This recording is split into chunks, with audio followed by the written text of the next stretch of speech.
Hello friend, welcome to Bibi coaching app. তো আজকে আয়তঘনকের 3 নম্বর class, অর্থাৎ এর আগে দুটো ক্লাস দিয়েছি। প্রথম ক্লাসে আয়তঘনকের সম্বন্ধে বোঝানো আছে এবং 3টে অঙ্ক করে দেওয়া আছে, এবং সেকেন্ড ক্লাসেও 3টে অঙ্ক করে দেওয়া আছে। আজকে 7 নম্বর অঙ্ক, তোমরা হেডিং দাও 7 নম্বর অঙ্ক। বেশ, দেখো আগে 7 নম্বর অঙ্কটা পড়ে নিই কি বলতে চেয়েছে।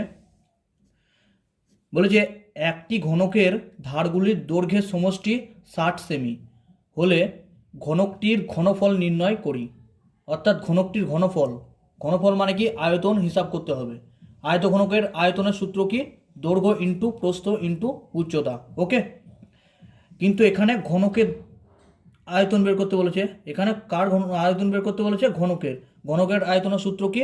একটি বাহু তার কিউব। ওকে, একটি বাহুর দৈর্ঘ্য যদি এ হয় তাহলে এ কিউব। ওকে, তাহলে আগে প্রথমে বের করতে হবে আমাকে ঘনকের একটি বাহুর দৈর্ঘ্য। এখানে ধারগুলি, আচ্ছা ঘনকের ধার কোনগুলি আমরা আগে জেনেছি। ঘনকের একটা ছবি আঁকি। আচ্ছা, এটা একটা বর্গক্ষেত্র। বর্গক্ষেত্রের উপর দুটি বর্গক্ষেত্রের মাধ্যমে একটি ঘনক আঁকা যায়। দেখো কিভাবে। ছবিটা আঁকার চেষ্টা করবে ফটাফট, ঠিক আছে? বেশ, এটা একটি ঘনকের ছবি। ওকে, তো ঘনকের ধার কোনগুলি? ঘনকের ধার হচ্ছে এগুলি। এটা নাম দিলাম এ, এটা বি দিলাম। তাহলে এই এ বিটা হচ্ছে ঘনকের ধার। সেইভাবে এটা নাম দিলাম সি, এই এ সিটা হচ্ছে ঘনকের ধার। সেইভাবে ডি, এই বি ডিটা হচ্ছে ঘনকের ধার। ওকে, তারপর সি ডি ঘনকের ধার। সেইভাবে এটা ঘনকের একটি ধার, এটা ধার, এটা একটি ধার, এটা একটি ধার, এটা একটি ধার, এটা একটি ধার এবং এটা একটি ধার। এইভাবে টোটাল ঘনকের কতগুলি ধার আছে? 12টি ধার আছে, ঠিক আছে? কিন্তু এখানে অঙ্কে কি বলেছে? ঘনকের ধারগুলির দৈর্ঘ্যের সমষ্টি 60 সেমি, অর্থাৎ 12টি ধার আছে। একটি ধার যদি আমি এ ধরি তাহলে প্রত্যেকটা ধার কী হবে? এ হবে। যেহেতু এটি ঘনক, তাই জন্য এটা সব কটি ধারের দৈর্ঘ্য কী হবে? এ হবে। ওকে, সব কটি ধারের দৈর্ঘ্য হবে এ। তাহলে এখানে টোটাল কতগুলি ধার আছে? 12টি ধার আছে। কতগুলি? 12টি।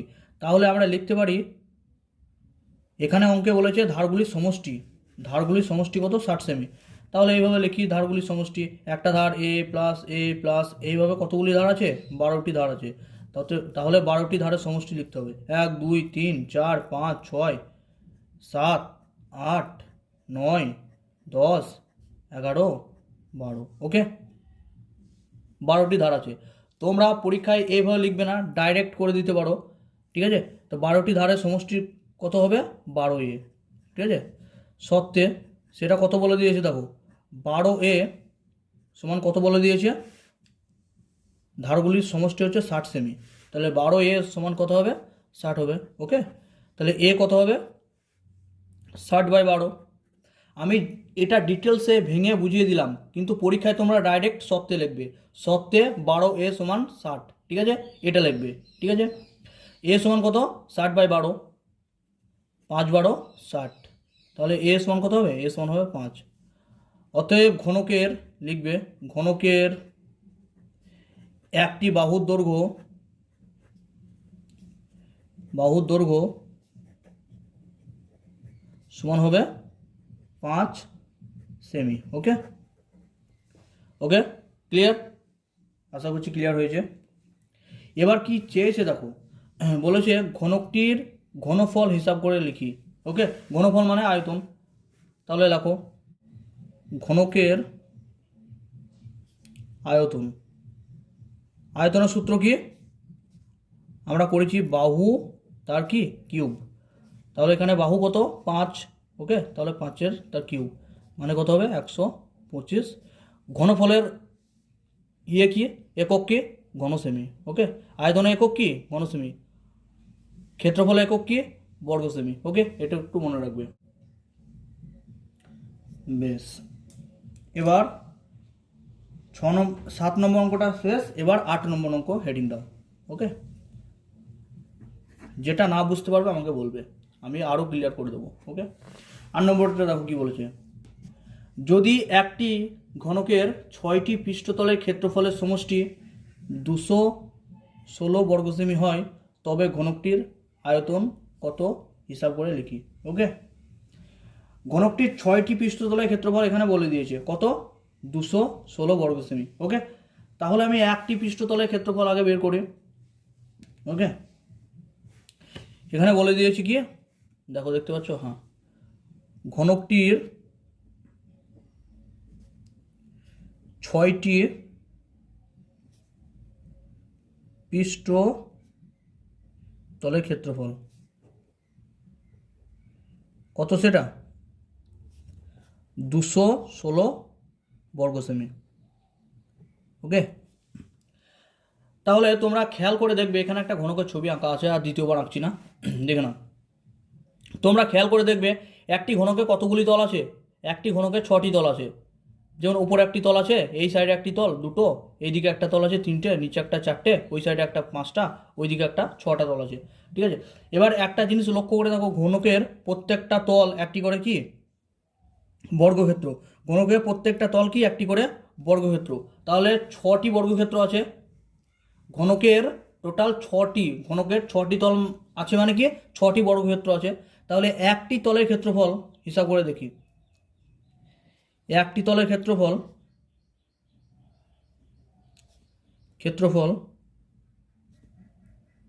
কত হবে, 6টি তলের ক্ষেত্রফল যদি 216 হয়, তাহলে একটি তলের ক্ষেত্রফল কত হবে, 216/6, মানে হবে 36 কি বর্গ সেমি। ওকে, এবার দেখো কি হয়। এবার একটা জিনিস খেয়াল করে দেখো, আমরা একটি তলের ঘনকের কয়টি তলের ক্ষেত্রফল বের করলাম, একটি তলের ক্ষেত্রফল বের করলাম।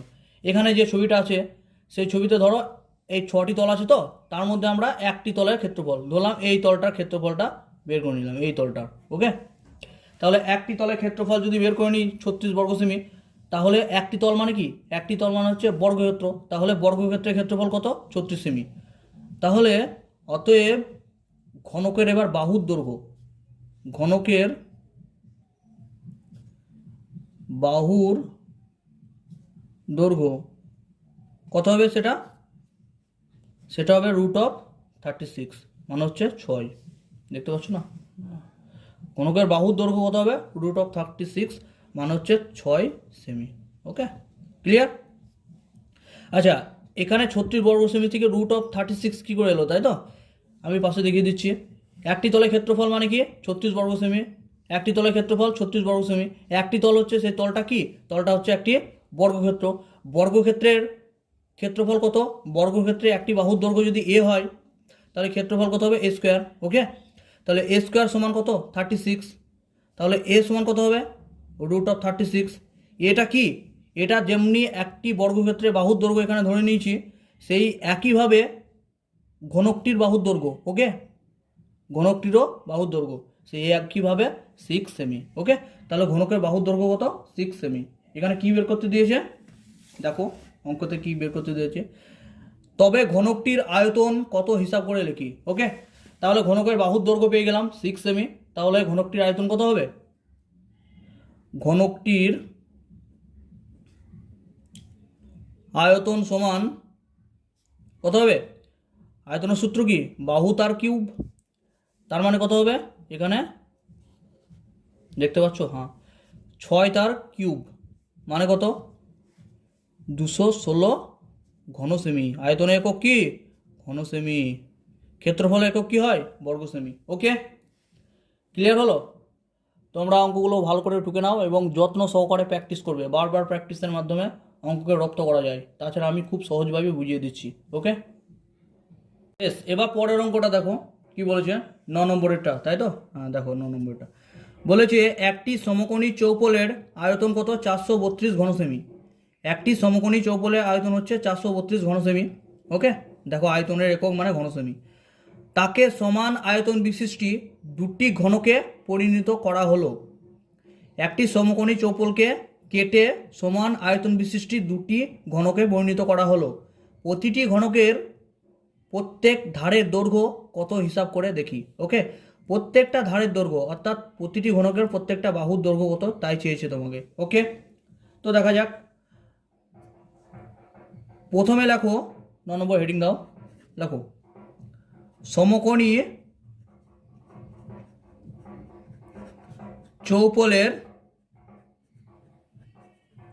আয়তন সেটা কত দেওয়া আছে? সেটা দেওয়া আছে 432 ঘন সেমি।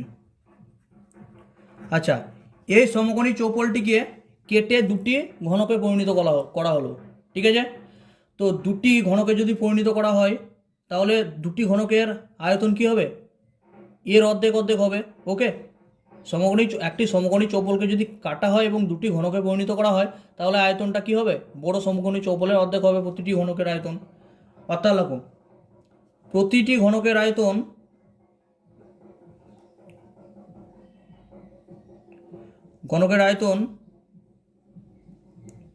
সমান কত? 432/2, মানে হচ্ছে 216 ঘন সেমি। ওকে, বেশ, তাহলে প্রতিটি ঘনকের আয়তন আমরা পেয়ে গেলাম 216 ঘন সেমি। এবার আমরা ধরে নিই ঘনকের বাহুর দৈর্ঘ্য বা ঘনকের ধারের দৈর্ঘ্য। মনে করি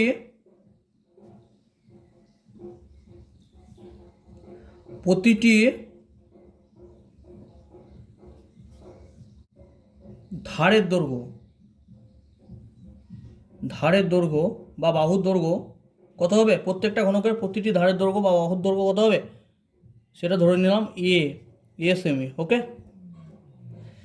এবার আমরা একটা জিনিস জানি, কি জানি? ঘনকের আয়তনের সূত্র কি? ঘনকের আয়তনের সূত্র হচ্ছে ধারের দৈর্ঘ্য বা বাহুর দৈর্ঘ্য, তোমরা বলতে পারো বাহুর দৈর্ঘ্য। তাহলে ঘনকের আয়তনের সূত্র কি? বাহু তার কিউব, বা এখানে কি হবে? এখানে যেহেতু বাহু ধরে নিয়েছি এ, তাহলে এ তার কিউব। ওকে, তাহলে আমরা লিখতে পারি শর্তে বাহু তার কিউব, অর্থাৎ এখানে এ তার কিউব সমান কত হবে? এখানে বলেছি যে প্রতিটি ঘনকের আয়তন 216, তাহলে এ কিউ মানে আয়তন সেটা কত? 216। ওকে, অতএব এ সমান কত হবে? 216 সমান হবে কত হবে? এ সমান 6। ওকে, তাহলে প্রতিটি ঘনকের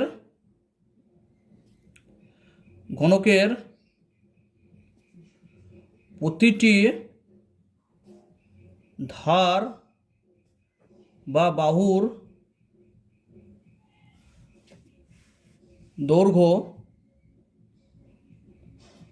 6 সেমি।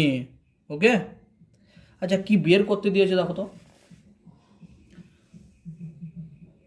আচ্ছা, এটাই বের করতে দিয়েছে ধারের দৈর্ঘ্য কত। ওকে, তো হয়ে গেল 6 সেমি। ওকে, বেশ, এবার নেক্সট অঙ্কতে চলো, কি বলেছে দেখো পরের অঙ্কটা, 10 নম্বর অঙ্কটা। দেখো, বলেছে একটি ঘনকের প্রতিটি বাহুকে 50% কমানো হলো। মূল ঘনক ও পরিবর্তিত ঘনকের ঘনফলের অনুপাত কি হবে তা হিসাব করে লিখি। ওকে, একটি ঘনকের প্রতিটি বাহুকে 50% করে কমানো হলো, মানে একটি ঘনকের প্রতিটি বাহুকে অর্ধেক করে কমানো হলো। তাহলে মূল ঘনক, অর্থাৎ এই 50% বাহুকে কমানোর আগে ঘনকটা ছিল সেটাকে মূল ঘনক বলা হচ্ছে, ও পরিবর্তিত ঘনকের ঘনফলের অনুপাত হিসাব করে লিখি। ওকে, তো লেখো 10 নম্বরে অঙ্ক এটা, 10 নম্বরে ভালো করে বুঝে নাও। পেনটা কোথায় গেল? এই তো, বেশ, দেখো, মনে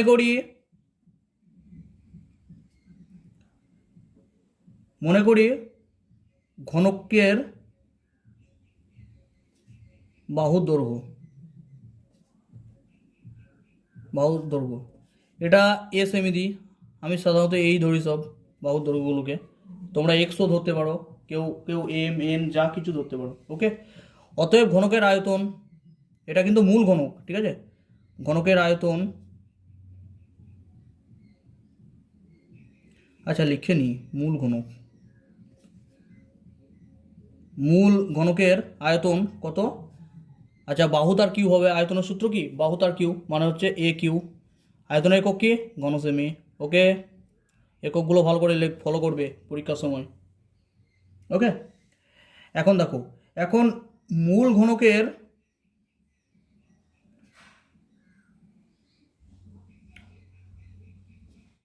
বাহুর দৈর্ঘ্য 50% কমানো হলে পরিবর্তিত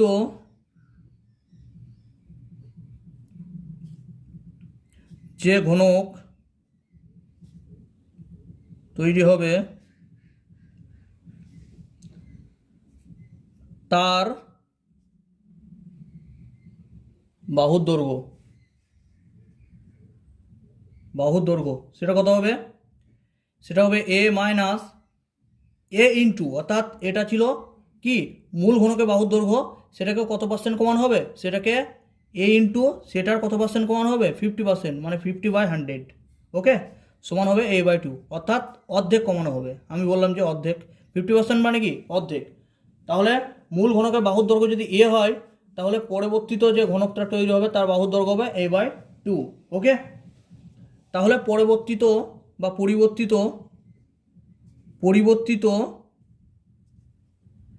ঘনকের আয়তন কত হবে? এটা তো খুব ইজি জিনিস। ঘনকের আয়তনের সূত্র কি? বাহু তার কিউব। এখানে পরিবর্তিত ঘনকের বাহুর দৈর্ঘ্য কত? a/2 semi. তাহলে পরিবর্তিত ঘনকের আয়তন কত হবে? a/2 সেমি তার কিউব, ওকে। তার মানে কত হবে? এটা a কিউব বাই এখানে 2 এর কিউব মানে হচ্ছে 8, ওকে, ঘন সেমি, ওকে। এবার কি করতে বলেছে দেখো, এবার বলেছে, দেখে একবার কি বলেছে, মূল ঘনক ও পরিবর্তিত ঘনকের ঘনফলের অনুপাত, অর্থাৎ যে আয়তন দুটো বের করলাম তাদের অনুপাতটা বের করতে বলেছে। তাহলে লেখো মূল ঘনক, দেখতে পাচ্ছ, হ্যাঁ, লেখো মূল ঘনক ও পরিবর্তিত ঘনকের, আচ্ছা এইদিকে জায়গা নেই, আমি নিচে লিখে দিচ্ছি, ঘনফলের অনুপাত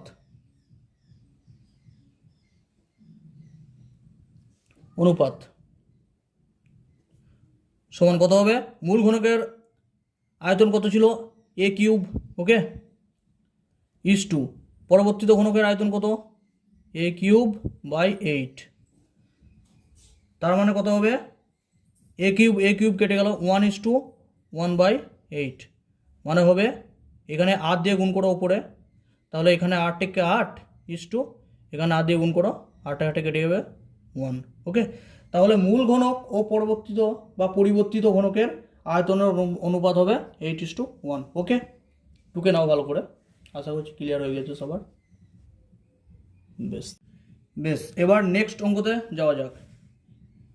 নেক্সট 11 নম্বরের অঙ্ক কি বলেছে দেখো। 11 নম্বর অঙ্কটি, একটি সমকোণী চৌপল আকারের বাক্সের দৈর্ঘ্য, প্রস্থ ও উচ্চতার অনুপাত 3:2:1, ওকে, এবং উহার আয়তন 384 হলে বাক্সটির সমগ্র তলের ক্ষেত্রফল কত হবে হিসাব করে লিখি, ওকে। তো দেখো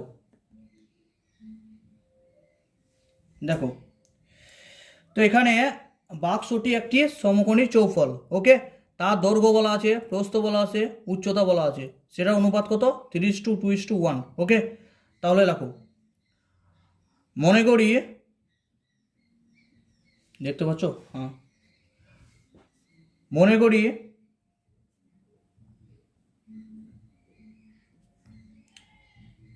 বাক্সটির দৈর্ঘ্য কত? সেটা দৈর্ঘ্য, প্রস্থ ও উচ্চতা অনুপাত দেওয়া আছে কত? 3:2:1। তাহলে বাক্সটির দৈর্ঘ্য, প্রস্থ ও উচ্চতা যথাক্রমে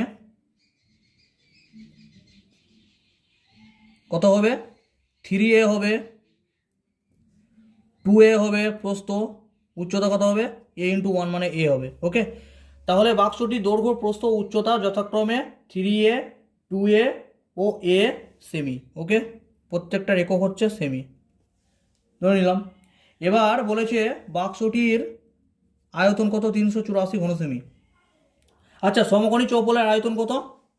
সমকোণী চৌপলের আয়তনের সূত্র হচ্ছে, দেখো, সমকোণী চৌপল আকৃতি বাক্সটির আয়তন কত হবে? বাক্সটির আয়তন এখানে দেওয়া আছে কত, সেটা 384। ওকে, তাহলে 384, কিন্তু আমরা জানি আয়তনের সূত্রটা কি? আয়তনের সূত্র হচ্ছে দৈর্ঘ্য ইন্টু প্রস্থ ইন্টু উচ্চতা। অতএব 3a into 2a into a সমান কত হবে? 384। ওকে, এবার দেখো 3 দুগুণে 6, 3টে a মানে কি হবে? a তার কিউব সমান হবে 384। ওকে, তাহলে a কিউব সমান কত হবে? 384/6, 6 6 36 আর 4 6 24। অতএব a কিউব সমান হবে 64। ওকে, তাহলে a সমান কত হবে? a সমান হবে কত? 4। অতএব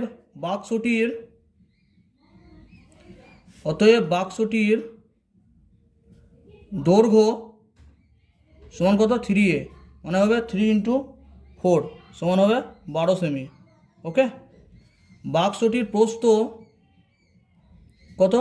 2a মানে হচ্ছে 2 × এর মান কত? 4 মানে হচ্ছে কত? 4 দুগুণ 8 সেমি। এবং বাক্সটির উচ্চতা কত হবে বলো? উচ্চতা a, উচ্চতা কত ধরেছি? a মানে হচ্ছে a সমান কত? a সমান 4 সেমি। ওকে, তাহলে দৈর্ঘ্য পেয়ে গেলাম 12, প্রস্থ 8, উচ্চতা 4। ওকে, এবার কি বের করতে বলেছে? দেখো, বের করতে বলেছে বাক্সটির সমগ্রতলের ক্ষেত্রফল হিসাব করে লিখি। ওকে, তো লেখো বাক্সটির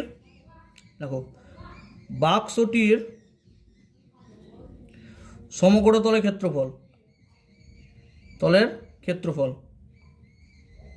আচ্ছা, সমকোণী চৌবলের সমগ্রতলের ক্ষেত্রফল কত?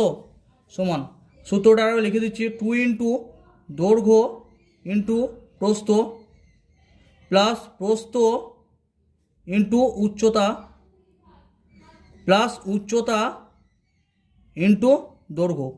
আচ্ছা, তোমরা এক কাজ করবে, সূত্রগুলো কিন্তু তাড়াতাড়ি মুখস্থ করে ফেলো, তাছাড়া অঙ্ক করতে অসুবিধা হবে। 2 × এখানে দৈর্ঘ্য কত? দৈর্ঘ্য হচ্ছে 12 ইন্টু প্রস্থ কত? 8 প্লাস প্রস্থ কত? 8 ইন্টু উচ্চতা কত? 4 প্লাস উচ্চতা কত? 4 ইন্টু দৈর্ঘ্য কত? 12। ওকে, এটা যেহেতু সেমি, সেহেতু এখানে সমগ্রতলের ক্ষেত্রফলের একক কী হয়? বর্গ সেমি। ওকে, বর্গ সেমি। আয়তনের সূত্র কি? ঘন সেমি। ওকে, তাহলে 2 × কত হবে এখানে? 8 12 96 প্লাস 4 8 32 প্লাস 4 12 48। ওকে, তাহলে 2 × এটা এই তিনটে যদি যোগ করা হয় তাহলে হবে কত? দেখা যাক, 32 আর 96 হবে 128, 128 আর 48, 128 আর 48 হবে কত হবে? 128 আর 48 কত হবে?